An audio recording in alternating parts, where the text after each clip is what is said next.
오늘 우리가 은혜 받을 말씀은 베드로전서 2장 말씀입니다. 2장. 그러므로 모든 악독과 모든 기만과 외식과 시기와 모든 비방하는 말을 버리고 갓난아기들 같이 순전하고 신령한 젖을 사모하라. 이는 그로 말미암아 너희로 구원에 이르도록 자라게 하려 함이라.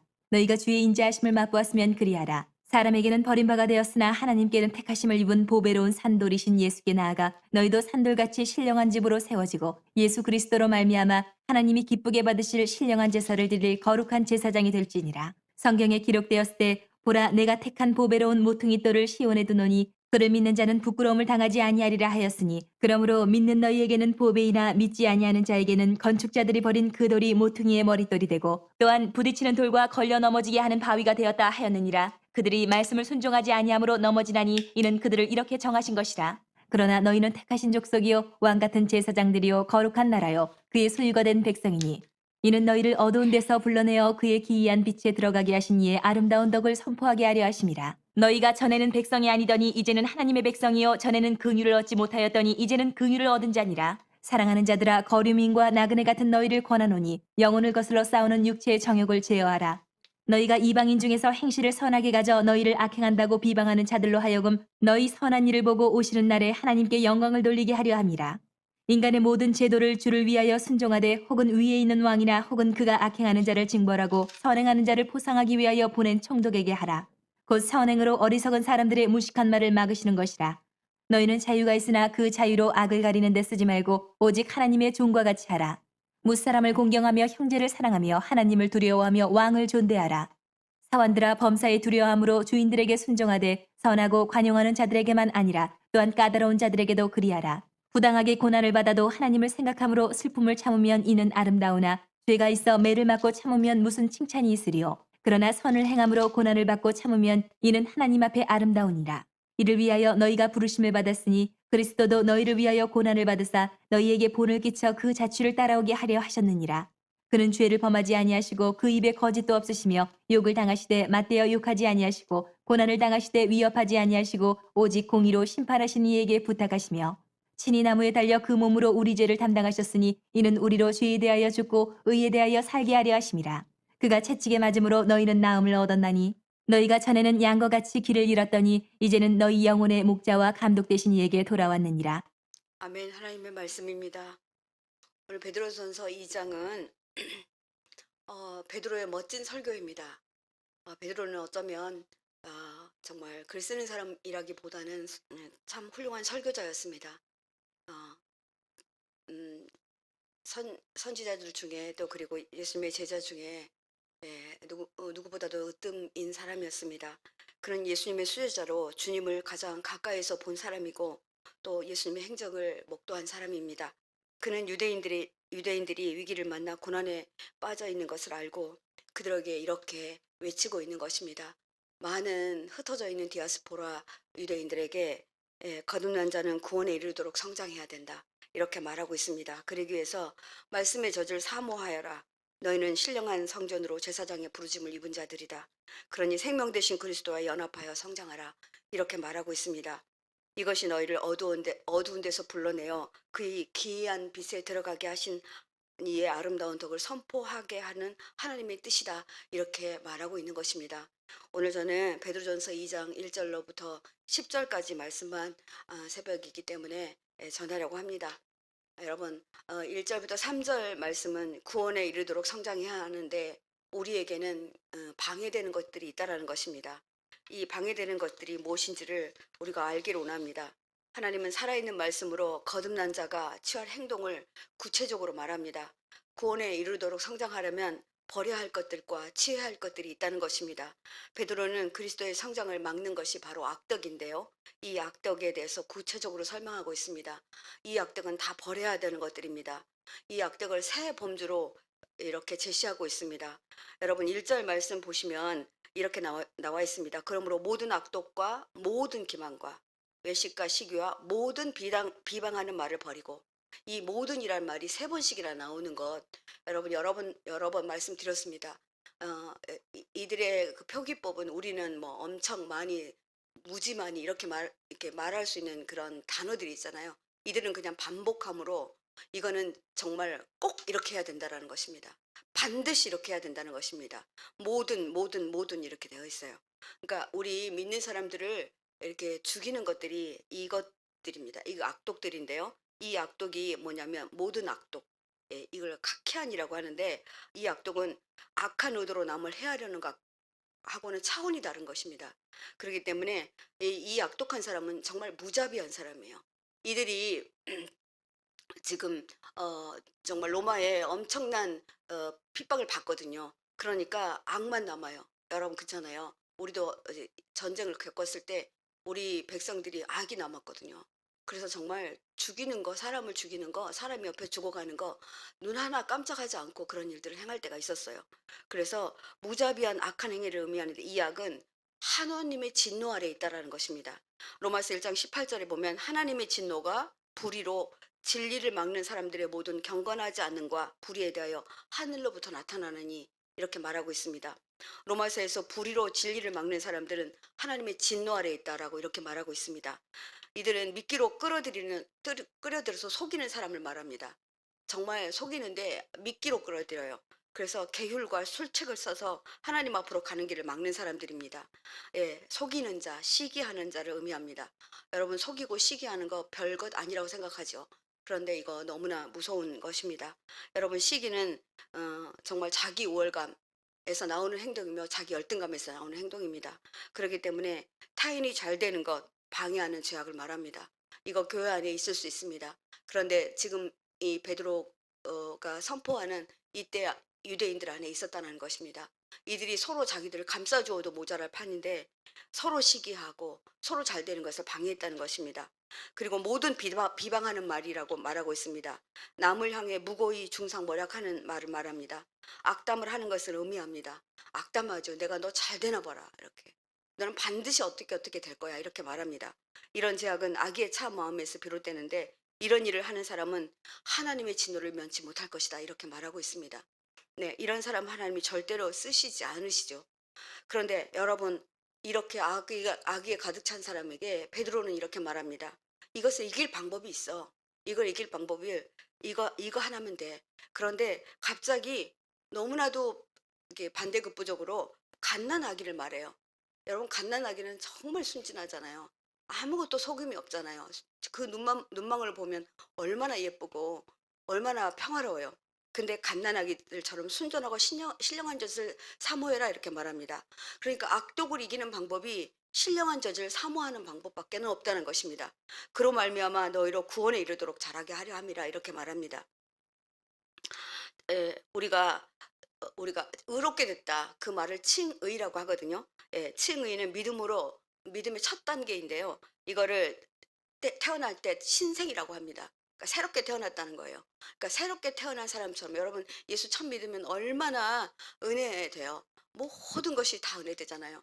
모든 말씀이 다 은혜되고 그런 그때처럼 이 사람들은요. 신령한 젖을 맛본 사람들이거든요. 그러니까 그것들을 좀 기억해라 그렇게 말하고 있는 거예요. 이들이 정말 다 기억했던 사람들이거든요. 그래서 요한의 에슬리는 예수님을 구주로 영접하면 신생하게 되는데 이것을 구원받았다라고 말하는데 이 말은 믿음으로 의롭다함을 받은 상태인데 그대로만 있으면 안 된다. 성장해야 된다. 그래서 완전에 이르기까지 성장해야 된다라고 말해요. 그 방법은 훈련받고 말씀 듣고 하는 방법밖에 없다라는 거예요. 그래서 우리가 1절 시작할 때 그러므로라고 시작합니다. 그러면 그러므로는 뭐 2장과 2장을 이렇게 접속하는 단어잖아요. 그럼 그러므로가 1장 21장에 나와 있습니다. 1장 한번 여러분들이 보시겠습니다. 1장 22절부터 23절 말씀입니다. 너희가 진리로 순종함으로 너희 영혼을 깨끗하게 하여 거짓이 없이 형제를 사랑하게 이르렀으니 마음으로 뜨겁게 서로 사랑하라. 너희가 거듭난 것은 썩어질 씨로 된 것이 아니요 썩지 아니할 씨로 된 것이니 살아있고 항상 있는 하나님의 말씀으로 되었느니라. 그러니까 하나님의 말씀, 이 말씀으로 살아가는 방법만이 너희들이 이 악독을 버리고 너희들이 살 수 있는 길이다. 이렇게 말씀하고 있는 것입니다. 그래서 오늘 우리가 이 새벽에 정말 기억해야 될 것이 있습니다. 우리가 교회를 막는 것들은 아까 말한 모든 안에 들어있는 거예요. 비방, 악독, 시기, 질투 이런 것들입니다. 이런 것들이 있기 시작하면 교회는 망합니다. 우리가 이렇게 되어졌을 때 이기는 방법이 있습니다. 우리는 어떻게 이기려고 하냐면요. 정말 무지하고 미련한 방법으로 이기려고 합니다. 나의 결백을 주장하려고 합니다. 그리고 어떻게든 그것이 아니다라고 이렇게 주장하려고 합니다. 그런데 아니요. 하나님이 이렇게 말합니다. 그렇게 하지 말고 너희들이 말씀에 의지해라. 그때는 정말 신령한 저를 사모하는 어린아기처럼 말씀으로 더 들어가라 이렇게 말합니다. 여러분들 저 물려보셨어요? 저는 이제 두 아이 다 수유했는데요. 예, 정말 큰아이 때는 젖이 잘 나오지 않아서 정말 예, 정말 아이가 너무나 세게 빨아가지고 힘든 적이 있었습니다. 그 정도로 아이들이 그 살려고 하는 그 생명력은 너무나 대단해요. 그러니까 여러분 젖을 빠는 그 친생아가 엄마 젖을 먹지 않으면 죽을 것 같으니까 엄마 젖가슴에 젖 냄새를 맡고 파고드는 그런 마음으로 살려면 이렇게 어렵고 힘든 가운데 살려면 여러분들이 저를 사모하라는 것입니다. 영적으로 성장하기 위해서 필연적으로 말씀을 갈망해야 됩니다. 힘들고 어려우면 더욱더 말씀 안으로 들어오셔야 됩니다. 그리고 예배하셔야 됩니다. 이는 너희로 구원에 이르도록 자라게 하려 합니다. 네, 하나님의 말씀만이 너희를 자라게 하지 어떤 것들도 너희를 자라게 할 수 없다라는 것입니다. 여러분들 이런 방해 요소가 있으면 여러분들 아이들을 키우다가 병이 오면 아이들이 자라지 않잖아요. 정말 병이 오면 아이들이 그냥 자라는 것을 멈춥니다. 그러니까 병이 들어있는 모든 상황 가운데서 우리가 이길 수 있는 방법은 오직 말씀 안으로 들어가야 된다라는 것입니다. 요한복음 4장 34절 말씀은 나의 양식은 나를 보내신 이의 뜻을 행하여 그의 일을 온전히 이루는 것이니라 이렇게 말하고 있습니다. 이 말씀은 양식이라고 말하고 있는데요. 양식은 말씀입니다. 말씀을 사모하여 그 능력으로 사는 사람, 그 사람은 그 맛을 아는 사람이다. 그러니 어린아이처럼 신령한 젖을 사모하라 그렇게 말합니다. 3절 말씀에 너희가 주의 인자하심을 맛보았으면 더욱 그리할지라 그렇게 말합니다. 우리는 하나님의 인자하심을 맛보았습니다. 그죠? 말씀의 은혜를 정말 느끼고 맛보았습니다. 말씀으로 살아난 적이 있었습니다. 그죠? 그러면 우리가 더욱 그래야 된다는 것입니다. 베드로는요 항상 대조법을 잘 쓰더라고요. 그래서 그 대조법을 통해서 의미를 강조하고 있는데 너희가 주의 인자하심을 맛보았으면 인자하심과 버리는 것, 이 맛본 것과 이것들을 그러니까 우리를 불러주시고 필요한 것을 공급해 주시는 것을 한번 경험했다면 말씀대로 살아가라 그렇게 말합니다. 말씀의 능력을 경험한 그리스도인들이라면 지속적으로 하나님의 백성으로 자라기 위해서 말씀을 더욱 사모하게 될 것이다. 그러니까 너희들이 이것을 하지 않으면 이렇게 해라 이렇게 말하고 있는 것입니다. 이게 부르심의 목적이라는 것입니다. 그래서 우리는 성전과 제사장으로 부름을 받은 사람들입니다. 너희가 어떤 사람인 줄 아느냐? 사람에게는 버림받았으나 하나님께서는 택하심을 입은 보배로운 산돌이신 예수께 나아가라 이렇게 말합니다. 우리가 제사장들이 제사장 몫을 잘 못하고요. 계속 그냥 어떤 일에 휩싸여 있으면 어떻게 되겠습니까? 그러니까 하나님은 이렇게 말합니다. 주님은 유대인들과 세상 사람들에게 버림받으셨으나 하나님께서는 인정받고 존귀하고 보배로운 산돌로 영광을 받았다. 그러니까 주님은 인간에게 버림받았지만 하나님께서는 택함을 받았다. 존귀함을 받았다. 그러니까 이것을 선택하라 이렇게 말하는 것입니다. 예수를 메시아로 영접해야 될 자칭 유대인들이 오히려 메시아인 예수 그리스도를 핍박하고 십자가에 못 박고 이런 일들이 있었습니다. 그래서 예수님은 버림받게 되죠. 그러나 하나님은 그리스도를 높여서 교회의 영원한 기초가 되게 하셨다. 이렇게 말하고 있습니다. 나는 그것을 보았어. 이렇게 말하고 있는 것입니다. 이런 예수님은 교회의 기초석이 되었고 모퉁이의 머릿돌이 되었다라고 말합니다. 생명수의 반석이 되심으로 하나님께서는 반드시 그리스도를 통해 나타나실 영광을 우리에게 보여준 것입니다. 우리가 그리스도인들이 그리스도 앞에 나와 생명의 근원이신 그리스도와 연합하여 성장하라고 말합니다. 너희들이 모든 어려움과 고난을 이길 수 있는 방법은 오직 주님과 연합하는 방법밖에는 없다라고 말씀하시고 있는 것입니다. 베드로는 유대인들을 향하여 그리스도인의 의로서 정체성과 그리스도인으로서의 정체성과 제사장으로서의 사명을 절대 잃어버리지 말라라고 말하고 있는 것입니다. 5절에서는 베드로는 우리는 그리스도인들이고 우리는 예수님처럼 예수님의 그 피를 힘입어 우리는 살아있는 돌이다. 산돌이다. 이렇게 말합니다. 산돌은 성장하는 돌입니다. 여러분, 돌도 성장합니다. 여러분. 그죠? 이게 살아있는 돌이다. 이렇게 말하고 있습니다. 그리스도 앞에 나오는 자는 누구든지 산돌이 되며 살아있어서 성장한다라는 것입니다. 그러니까 지금 갓난아기가 성장하는 것과 돌이 성장하는 것, 돌은 변치 않는 것을 의미하죠. 이게 성장이라고 말하고 있습니다. 생명의 근원이신 신령한 것으로 그 집이 세워지고, 우리가 성장하지 않으면 정말 교회를 세워지기가 어렵습니다. 다 정말 뭐랄까 신앙이 어리고, 정말 서로 이렇게 뭐랄까 자기만 봐달라 그러고, 뭔가 계속 불만만 말하고 이러면 교회는 성장할 방법이 없습니다. 그들을 목양하느라 목회자들은 거기다 시간을 쏟게 됩니다. 우리가 그렇지 않아야 되지 않겠습니까? 우리가 복음으로 나아가야 되고 복음을 전해야 되는데 계속 이렇게 되어지기 때문입니다. 그래서 예수 그리스도로 말미암아 하나님이 기쁘시게 받을 신령한 제자를 들을 거룩한 너희들은 제사장이다. 그러니까 성장해야 된다. 이렇게 말하고 있습니다. 정말 여기서 세워지다 이런 말이 나오거든요. 네.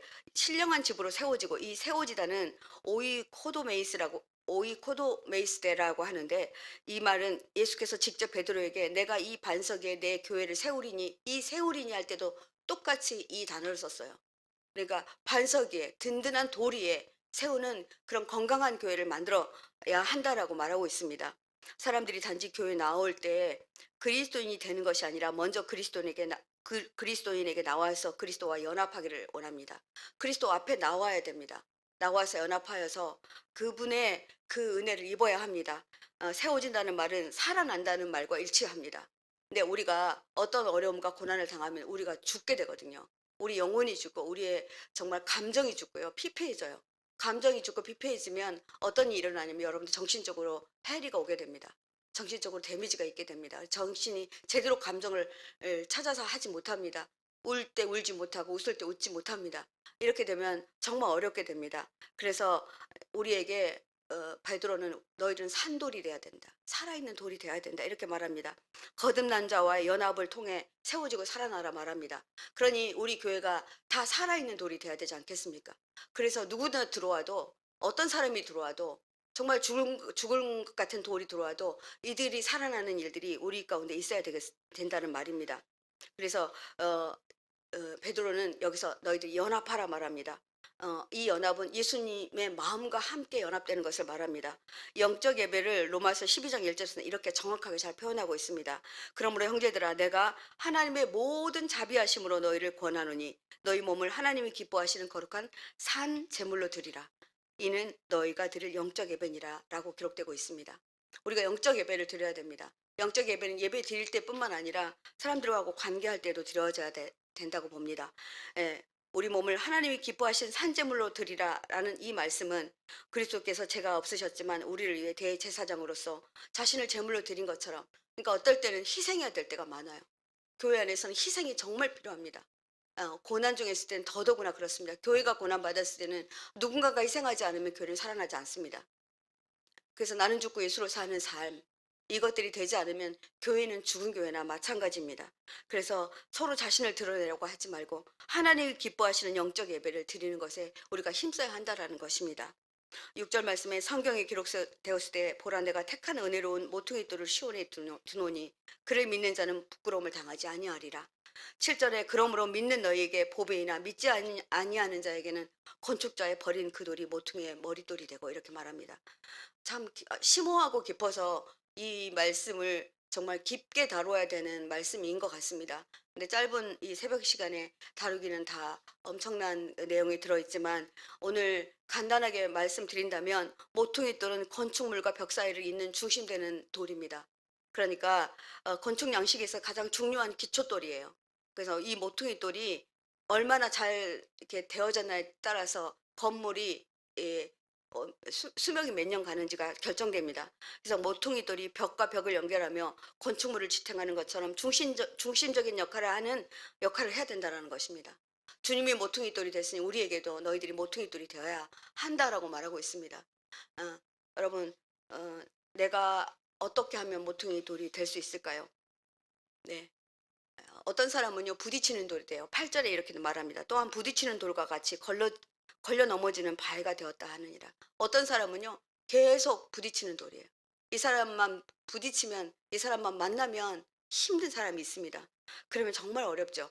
그래서 그들이 말씀을 순종하지 아니함으로 넘어지나니 이는 그들을 이렇게 정하신 것이라. 사도 베드로는 예수를 모퉁이 돌이기도 하지만 믿지 않는 자에게는 넘어지는들. 믿지 않는 자라는 것은 아예 안 믿는 것이 아니라요. 이 사실을 이 능력을 믿지 않는 자를 말합니다. 예, 순종하는 사람에게는 모퉁이 돌이 되지만 순종하지 않는 자에게는 넘어지는 바위돌이 된다는 것입니다. 그래서 많은 사람들이 그 때문에 더 넘어져요. 그래서 이것들을 조심하라 말합니다. 십자가의 도가 멸망하는 자들에게는 미련한 것이나 구원을 얻는 우리에게는 하나님의 능력이라고 고린도전서 1장 8절에는 말씀하고 있습니다. 이 말씀대로 우리가 벽과 벽이 만나는 곳, 예, 받쳐주는 역할을 해야 됩니다. 예, 정말 말도 안 되게 이런 일들이 있을 수가 있어요. 그래서 이방인과 그리스도인 또한 그리고 형제와 형제들, 믿는 사람과 그렇지 않는 사람들, 부모와 자식 간에 제가 모퉁이돌이 되겠습니다. 제가 산돌이 되겠습니다. 이렇게 결정하시고 오늘 삶을 살아가면 좋겠습니다. 9절 말씀과 10절 말씀에서 오늘 우리에게 이렇게 되라고 하신 이유를 말하고 있습니다. 그러나 너희는 택하신 족속이다 이렇게 말합니다. 우리를 택하신 족속이다. 너는 택한 족속이야. 왕 같은 제사장이야. 거룩한 나라야. 그리고 그의 소유가 된 백성이니 이는 너희를 어두운 데서 불러내어 그의 기이한 빛에 들어가게 하시니 아름다운 덕을 선포하게 하려 하십니다. 예, 그런 자들이니까 너희들이 이렇게 살아야 된다. 이렇게 말하고 있는 것입니다. 너무나 감사한 말씀이지 않습니까? 우리는 하나님이 쓰시고자 선별된 존재들입니다. 아멘이시죠? 네, 혈통이나 민족의 차별 없이 우리를 하나님이 구원하셨어요.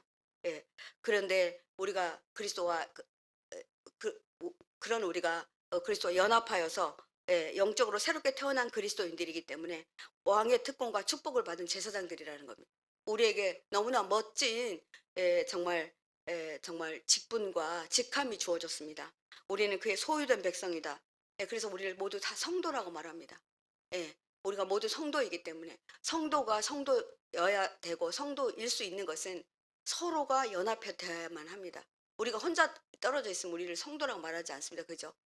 교회 오지 않으면 우리가 이렇게 구성원들이 이렇게 다 모여 있기 때문에 교회가 존재하는 거잖아요. 아마 정말 어떻게 혼자 이것을 다 이겨낼 수 없습니다. 그러니까 성도끼리 이거는 가족이고 정말 주님 안에서 하나 된 사람들이니 우리가 그렇게 하라는 것입니다. 그래서 예수님의 독생자 예수의 희생으로 우리를 사서 그의 자녀로 삼으신 언약 백성이라 이렇게 말하고 있습니다. 하나님께서 택하셔서 왕 같은 제사장으로 거룩한 나라로 거룩한 백성으로 삼으신 그 이유가 10절에 나옵니다. 너희가 전에는 백성이 아니더니 이제는 하나님의 백성이에요. 전에는 궁유를 얻지 못하였더니 이제는 궁유를 얻은 자다. 네, 아브라함을 불러 복의 근원이 되라고 하신 말씀과 동일한 말씀입니다. 우리는 예전에는 정말 주님을 모르는 자였고 정말 죄악 가운데 악의 가운데 불의 가운데 그냥 빠져 있었던 사람들입니다. 그런데 하나님께서는 이제 우리에게 긍휼을 베풀어 주셨습니다. 이 복을 누리도록 우리가 그 역할을 다해야 한다라고 말합니다. 사랑하는 성도 여러분, 오늘 새벽에 하나님께서는 우리에게 이렇게 말씀하십니다. 빛에 들어간 성도는 어디를 가더라도 빛이어야 된다 이렇게 말합니다. 예, 우리가 이것을 자꾸 잃어버릴 때가 많습니다. 저도 잃어버릴 때가 정말 많더라고요. 예, 오늘 말씀을 이렇게 준비하면서 하나님 제게 강하게 말씀하셨습니다. 너희가 전에는 백성이 아니더니 이제는 하나님의 백성이요. 이 말은요, 전에는 하나님의 보호하심을 받지 않았더니 이제는 하나님의 백성이란 하나님의 보호 아래 있다라는 말입니다. 베드로는 유대인들에게 너희들의 정체성을 제대로 깨달아라. 너희들이 산돌로 살아라. 모퉁이돌로 살아라. 이렇게 말하고 있습니다. 하나님의 백성으로 살아갈 것을 우리에게 신신당부하고 있는 것입니다. 오늘 우리가 기도할 때에 주님, 우리가 살아내고 살려내는 자로 살겠습니다. 거룩한 나라가 되고 거룩한 제사장이 되고 거룩한 백성이 되겠습니다. 이렇게 함께 기도하겠습니다. 2절 말씀으로 기도합니다. 갓난 아기들 같이 순전하고 신령한 자들 사모해라. 이는 그로 말미암아 너희로 구원에 이르도록 자라게 하려 함이라. 주님, 저희가 이 땅을 이겨낼, 이 고난을 이겨낼 이 방법이 한 가지도 없습니다. 그러나 주님은 오늘 아침 저희들에게 갓난 아기들처럼 말씀을 사모하라, 신령한 젖을 사모하라 이렇게 말합니다. 순전하여서 아무것도 버릴 것이 없고 너를 건강하게 만들고 너를 반드시 일으켜주고 자라게 할 그 젖을 사모하라 말씀하십니다. 주님, 그렇게 하겠습니다. 순전한 믿음으로 언제나 하나님의 말씀을 사모하는 자로 그렇게 살게 해 주옵소서. 말씀만이 우리를 어둠에서 건져줄 빛임을 알고 말씀으로 순종하는 저희들 되게 해주십시오. 주님 이름 한번 크게 부르고 기도하겠습니다. 주여, 주님, 이 시간 아버지 앞에 간절히 간과해 기도합니다. 주님은 아버지 모든 고난과 역경이 있을 때 모든 아버지 악독을 버리고 이제 갓난아기들처럼 순전하고 신령한 젖을 사모하라 이렇게 말씀하셨습니다. 아멘입니다. 주님, 아버지 우리로 구원에 이르도록 자라게 하실 아버지 방법이 오직 말씀 안으로 들어가는 것입니다. 그러니 주님, 우리가 순전한 믿음으로 언제나 하나님의 말씀을 사모하는 자로 살 수 있도록 주님 저희들과 함께하여 주십시오. 아버지, 말씀이 끊이지 않는 재단이 되게 하시고 말씀이 아버지 정말 멋진 아버지, 그리고 정말 귀한 알곡 같은 아버지, 그런 아버지 젖을 먹일 수 있는 그런 재단이 되게 해주시고 우리 목회자와 성도들이 함께 연합하여 기도하고 말씀으로 하나님 그렇게 살아내는 아버지 포도나무 교회가 되기를 원합니다. 말씀만이 우리를 어둠에서 건져줄 빛이 됨을 알고 말씀으로 순종하는 삶 살 수 있도록 주님 함께하여 주십시오. 오늘도 아버지 하나님, 당신께서는 귀한 아버지 신령한 젖을 우리에게 아버지 공급하여 주시니 감사합니다. 오늘 이 말씀으로 살아내겠습니다. 너희가 예수와 연합하여 아버지 산돌이 되고 모퉁이 돌이 되어라 하신 하나님의 말씀, 하나님 기억하며 하나님 앞에 나아가기로 결정합니다. 주님 함께하여 주시옵소서. 9절 말씀으로 한 번 더 기도하겠습니다. 그러나 너희는 택하신 족속이요 왕같은 제사장들이요 거룩한 나라요 그의 소유가 된 백성이니 이는 너희를 어두운 데서 불러내어 그의 기이한 빛에 들어가게 하시니에 아름다운 덕을 선포하게 하려 하심이라. 아멘. 그렇습니다. 주님, 이 시간 우리의 신분에 대한 정체성을 말씀하여 주시니 감사합니다. 아버지, 내가 제사장답게 살게 해주십시오. 택하신 족속답게 살게 해주십시오. 내가 거룩한 나라로 살게 해주십시오. 하나님의 소유가 된 백성인데 하나님, 내가 사단의 아버지 휘둘려서 아버지 아무렇게나 살아버리고 있었음을 용서하여 주십시오. 하나님, 우리를 어두운 데서 불러내어 기이한 빛에 들어가신 아버지 이의 아름다운 덕을 선포하려고 불러주셨는데 우리가 아버지 교회 안에서 믿는 아버지 믿음의 공동체 안에서 이 일을 하지 못하고 있음을 용서하여 주십시오. 하나님, 주님의 기이한 빛에 들어가 주님의 희생으로 인한 구원의 기쁨을 선전하기 위해서 주님이 부르셨다는 것을 알고 감사함으로 나아가는 저희들 되게 해주십시오. 주님 이름 한번 크게 부르고 기도하겠습니다. 주여, 이